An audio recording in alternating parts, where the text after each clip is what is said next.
कहानी की शुरुआत में हमें बारबी नाम के लड़के को दिखाया जाता है जो एक डेड बॉडी को जंगल में दफना रहा था। बारबी वहां का रहने वाला नहीं था। उस आदमी को दफनाने के बाद बारबी शहर से बाहर जाने लगता है। तभी उसका सामना शेरीफ नाम के पुलिस ऑफिसर की कार से होता है। उसे देखकर वो घबरा जाता है, लेकिन वह पुलिस से बच निकलता है। पर तभी कुछ गायें सड़क पर आ जाती है। उनको बचाने के लिए बारबी अपनी कार को एकदम से मोड़ देता है, जिससे वह गायों से भरे खेत में पहुंच जाता है। तभी वहां पर जमीन भूकंप की वजह से जोर जोर से हिलने लगती है। फिर अचानक आसमान से एक चीज बारबी के सामने आकर नीचे गिरती है। बारबी देखता है कि आसमान से गिरने वाली उस चीज से एक गाय दो टुकड़ों में कट चुकी है। और जब वह चीज को छू कर देखता है तो उसे पता चलता है कि वह एक इनविजिबल दीवार है जो इतनी शार्प थी कि इसकी वजह से कई घर भी दो टुकड़ों में कट गए थे। तभी वहां जॉय नाम का एक लड़का आकर उससे पूछता है कि तुम ठीक हो। वह भी उस इनविजिबल दीवार को देखकर चौंक जाता है। दूसरी तरफ शेरीफ और लिंडा को खबर मिलती है कि उस पूरे टाउन की पावर सप्लाई, फोन लाइंस और इंटरनेट भी काम नहीं कर रहा है। तभी शहर के ऊपर से उड़ रहा एक प्लेन उस इनविजिबल दीवार से टकराकर क्रैश हो जाता है, जिसे देखकर लोग घबरा गए थे। और इससे यह पता चल जाता है कि यह सिर्फ एक इनविजिबल दीवार नहीं, गुंबद है जिसने आधे शहर को कवर कर लिया है। वहीं दूसरी साइड हम एक रेडियो स्टेशन पर फिल और उसकी असिस्टेंट रोडी को देखते हैं, जो सिग्नल लाने की कोशिश कर रहे थे। फिल को लगता है कि यह अच्छा मौका है उनकी रेडियो रेटिंग्स को हाई करने का। दूसरी ओर एक फायर ट्रक डोम की दूसरी तरफ से आ रहा था, जिसे देख बारबी ट्रक वाले को इस इनविजिबल दीवार की तरफ इशारा करता हुआ उसे रुकवाकर बचा लेता है। थोड़ी देर बाद वहां इन्वेस्टिगेशन करने के लिए कुछ पुलिस वाले आते हैं, पर इस इनविजिबल डोम को समझ नहीं पाते। उसी समय वहां पर एक शहर का पार्षद जिसका नाम बिग जिम था, वह भी पहुंच जाता है, लेकिन उसे भी इस डोम के बारे में कुछ भी समझ नहीं आता। तभी पता चलता है कि उस शहर की तरफ आने वाले सभी रास्तों को बंद कर दिया गया है, क्योंकि उस डोम की वजह एक्सीडेंट हो रहे हैं। वही एक घर पर जूनियर नाम का लड़का एंजी नाम की लड़की के साथ होता है, जो कि दोस्त थे। एंजी एक नर्स थी और जॉय की बड़ी बहन थी। जूनियर एनजी से कहता है कि मैं तुमसे बहुत प्यार करता हूं, लेकिन एनजी उसके लिए ऐसा कुछ महसूस नहीं करती। इससे जूनियर का दिल टूट जाता है और उन दोनों में बहस होने लगती है, जिससे एनजी उसे थप्पड़ मारकर वहां से चली जाती है। इसके बाद हम तीन लोगों को देखते हैं, जिसमें कैरोलिना, एलिस और उनकी बेटी नूरी उसी टाउन की ओर जा रही थी। उन्हें इस बात की खबर नहीं थी कि डोम ने उस टाउन को कवर किया है। दूसरी तरफ हम जूलिया नाम की एक रिपोर्टर को देखते हैं, जिसका शहर में बहुत नाम था। एक दिन एक औरत उसे एक सीक्रेट खबर देने के लिए कॉल करती है। वह औरत उसे बताती है कि उसने इस हफ्ते प्रोपेन से भरे 6 ट्रक को जाते हुए देखा है, और उसके हिसाब से इतनी बड़ी मात्रा में प्रोपेन जैसे फ्यूल का शहर में आना किसी खतरनाक प्लान का हिस्सा हो सकता है। जूलिया उस औरत को इस बारे में इन्वेस्टिगेशन करने का वादा करती है। वहीं बिग जिम रेडियो स्टेशन जाकर इमरजेंसी का अनाउंसमेंट करता है। कैरोलिना, जो एलिस और नूरी के साथ शहर में आ रही थी, ये अनाउंसमेंट सुन लेती है, पर उन्हें लगता है कि ये किसी तरह का एडवर्टाइजमेंट है, इसलिए ध्यान नहीं देती और उनकी कार डोम से टकराते टकराते बचती है, क्योंकि उससे पहले दूसरी तरफ से आ रहा है ट्रक डोम से टकरा जाता है, जिसे देखकर वह तुरंत अपनी कार रोक देती है। ये देखकर नूरी को दौरे पड़ने लगते हैं, जिससे वह बेहोश हो जाती है, और बेहोश होने से पहले वह किसी पिंक स्टार के बारे में कहती है। नूरी को जल्दी से अस्पताल में ले जाया जाता है, जो कि टाउन में होने वाली घटनाओं से घायल हुए लोगों से भरा हुआ था। वहीं जूलिया और बारबी घायल हुए लोगों को अस्पताल ला रहे थे। इसी अस्पताल में जूलिया का पति भी डॉक्टर था। वह उससे मिलने जाती है, लेकिन उसका पति हॉस्पिटल में नहीं था। अस्पताल में जूलिया को पता चलता है कि उसका पति संडे को कभी काम नहीं करता था, पर वह जूलिया को हमेशा झूठ बोलता रहा। अस्पताल के बाहर जूनियर बारबी और एनजी को मिलते हुए देखता है। दोनों को साथ देखकर जूनियर को जलन होती है। दूसरी ओर बिग जिम प्रोपेन के बारे में बात करने के लिए शरीफ से मिलता है। वहीं बारबी को उस टाउन में एक दिन के लिए रुकना था और उसके पास ठहरने के लिए कोई जगह नहीं थी, इसलिए वह अपनी कार में ही रात बिताने का फैसला करता है। तभी जूनियर उसके पास आता है और उसे एनजी से दूर रहने को कहता है। धीरे धीरे उनमें बहस होने लगती है। इसी बीच वहां जूलिया आ जाती है, जिससे वह झगड़ना बंद कर देते हैं। दूसरी ओर हम देखते हैं कि टाउन के ऐसे हालात से लापरवाह होकर एक जगह कुछ लोग पार्टी कर रहे थे। इनमें जॉय भी था। जॉय एक लड़के से वहां के हालात पर बात करने लगता है, लेकिन अचानक जॉय को दौरा पड़ने लगता है, जैसे कि पहले नूरी ने बोला था। वहीं जॉय की बहन एंजी घर पर अकेली होती है। तभी अचानक उसके घर में जूनियर आकर उसको किडनैप करके अपने पिता के पुराने शेल्टर में ले जाता है। यहां पर वो उसे बताता है कि मुझे पता है शहर को कवर किए इस डोम के बारे में। यहां पर एनजी को उससे यही पता चलता है कि बिग जिम जूनियर के पिता हैं। जूनियर एनजी को यह भी बताता है इसके पिता ने अपनी फैमिली की सुरक्षा को लेकर हमेशा चिंतित रहते थे, इसीलिए उन्होंने फैमिली के लिए यह शेल्टर बनाया था। वहीं दूसरी ओर जूलिया बार्बी को अपने घर में ठहरने के लिए लाती है। तभी बार्बी की नजर उसके पति की फोटो पर पड़ती है और उसे रियलाइज होता है कि ये वही आदमी है जिसे गलती से मर गया था। दूसरी तरफ लिंडा और शरीफ सभी गाड़ियों पर नजर रख रहे थे जिससे कोई भी गलती से इस डोम से न टकरा जाए। तभी शरीफ को अटैक आ जाता है और वह मर जाता है। अब यहां से सुबह का सीन फ्लैशबैक में दिखाया जाता है, जहां बार्बी टाउन में जूलिया के पति थे, उनसे मिलने आया था। वह उनसे पेमेंट लेने आया था और डॉक्टर उससे पेमेंट लेने से मना कर देता है, जिस वजह से उन दोनों में झगड़ा हो जाता है और गलती से बार्बी गोली मार देता है। बार्बी जानता था कि वह गलती से मरा है, पर उसे इसकी सजा मिलेगी और इससे बचने के लिए उसने उसकी बॉडी को जंगल में दफना दिया। वहीं प्रेजेंट में सुबह उठकर बार्बी देखता है कि उसके गले की चेन गायब है। वह जूलिया से इसके बारे में पूछता है। जूलिया उससे कहती है कि वह उसकी चैन को ढूंढकर उसे दे देगी और तभी बार्बी को याद आता है कि वह चैन वहीं पर गिर गया था जहां उसने उसके पति को मारा था। दूसरी ओर जॉय अपने दोस्त बेन के साथ था, जिसने पिछली रात उसकी मदद की थी। बेन जॉय से पिंक स्टार के बारे में पूछता है, जो उसने रात को दौरा पड़ते वक्त कहा था, लेकिन जॉय को उसके बारे में कुछ भी याद नहीं होता। वहीं रेडियो स्टेशन में डोडी एक स्पेशल डिवाइस की मदद से डोम के बाहर वाले लोगों से कांटेक्ट करने में सफल है।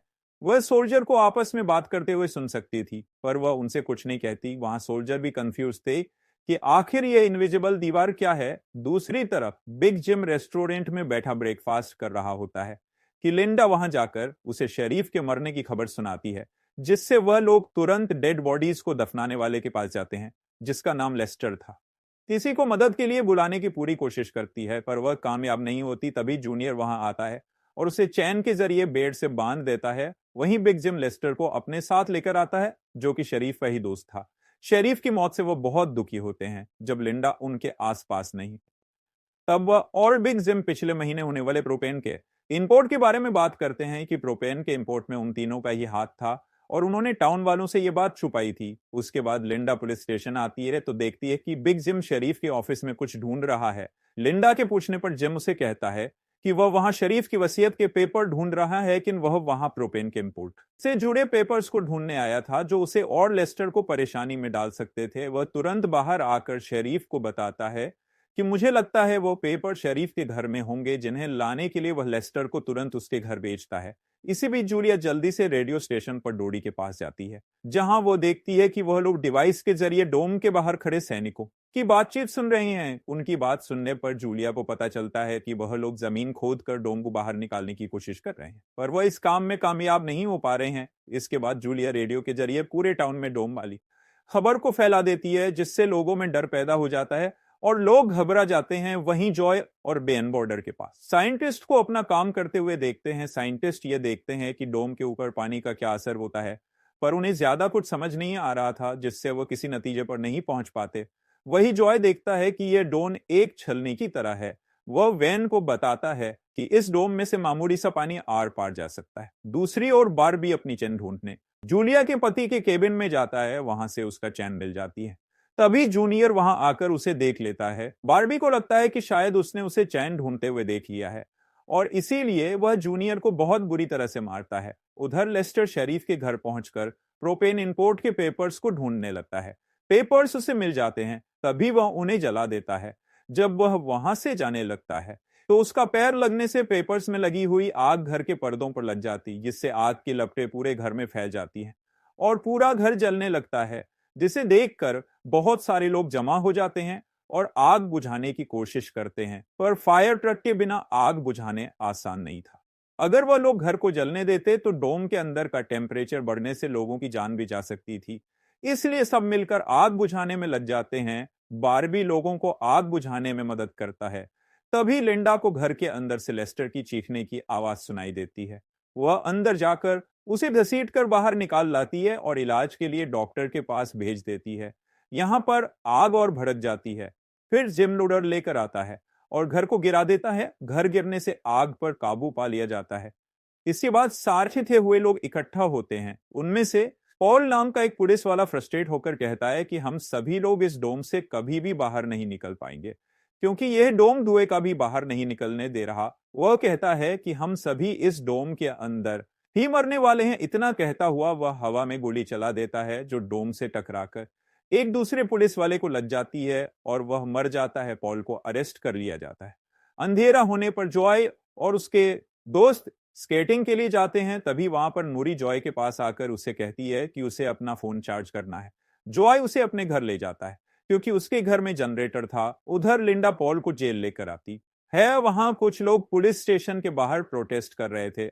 असल में वह लोग पुलिस के घटिया सिस्टम का विरोध कर रहे थे। जिम उन सब को यह कहकर शांत करता है कि जरूरत पड़ने पर उन सब की मदद की जाएगी। लॉकअप में बंद होने के बाद पॉल हार्ट अटैक का नाटक करता है, जिससे लिंडा उसकी मदद के लिए दौड़कर अंदर जाती है। इसी मौके का फायदा उठाकर पॉल उसे लॉकअप में बंद करके वहां से भाग जाता है। इधर टनल में जूनियर फिर से एनजी के पास जाता है। वह समझ चुकी थी कि अगर उसे यहां से निकलना है तो उसे जूनियर को झूठे जाल में फंसाना पड़ेगा।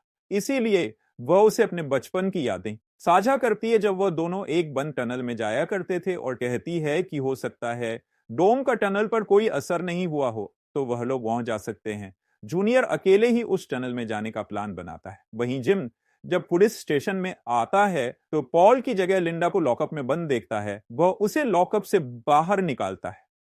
उन्हें पता चलता है कि पॉल अपने साथ एक राइफल और कुछ बोरियां लेकर गया है। लिया तुरंत उसकी तलाश में जंगल की ओर निकल जाती है, क्योंकि उसे पता था कि पॉल अक्सर शिकार करने जंगल की तरफ जाया करता था। वहीं जिम पॉल को पकड़ने के लिए ईम तैयार करता है। इसके बाद वो लोग जंगल में जाने लगते हैं। वहीं दूसरी ओर जूलिया जूनियर को टनल की तरफ जाते हुए देखती है। वह उसे रोक कर पूछती है कि वह बैग पैक करके कहाँ जा रहा है, लेकिन जूनियर नर्वस था। वो कहता है कि मैं बस यही पास में अपने दोस्त से मिलने जा रहा हूं। इससे जूलिया को उस पर शक हो जाता है और वह उसका पीछा करती हुई टनल तक पहुंच जाती है। उधर जॉय के घर पर जॉय और नूरी साथ में नाश्ता कर रहे थे। तभी बेन और दो लड़कियों को अपने साथ लेकर उसके घर आ जाता है, जिन्हें फोन चार्ज करना था। उन्हें इंप्रेस करने के लिए बेन को जनरेटर यूज करना था, जिसके लिए जॉय इजाजत दे देता है। उधर जंगल में हम देखते हैं कि ये लोग पॉल को ढूंढ लेते हैं। तभी पॉल एक लड़के की टांग में गोली मार देता है। दूसरा लड़का उसे संभालने के लिए वहीं रुक जाता है। जिम और बार्बी पॉल के पीछे भागते हैं। दूसरी तरफ जूनियर टनल के आखिरी सिरे पर पहुंच जाता है। वहां पहुंचकर वो देखता है कि डोम ने टनल को भी कवर किया हुआ है। वह दीवार के बिल्कुल करीब पहुंच जाते हैं। जूलिया को देखकर जूनियर को बहुत गुस्सा आता है, क्योंकि वह उसका पीछा कर रही थी। इस बात से जूनियर गुस्से से इनविजिबल दीवार को मुक्के मारने लगता है। जूलिया उसे रोकती है, फिर दोनों बैठकर बात करने लगते हैं। जूलिया उसे बताती है कि अपने पास्ट में की गई एक गलती की वजह से वह जर्नलिस्ट की इस बेकार जॉब में फंस गई है। उधर जॉय का घर लोगों से भर जाता है, जो अपनी जरूरत के लिए उसके जनरेटर का उपयोग करने के लिए आए थे। तभी एक बदमाश लड़का लोगों से जनरेटर उपयोग करने के बदले में पैसे वसूलने की कोशिश करता है, जबकि उसका नहीं था। लेकिन उसके खिलाफ बोलने की किसी में हिम्मत नहीं थी। यह देखकर नूरी उसको रोकने के लिए आगे बढ़ती है और बहस होने लगती है। तभी लाइट ही चली जाती है। नूरी को अच्छा लगता है कि जॉय ने उस बहस ने उसका साथ दिया। वहीं जंगल में बार्बी और जिम भी पॉल तक पहुंच जाते हैं और पॉल अपनी राइफल से जिम को मारने ही वाला था।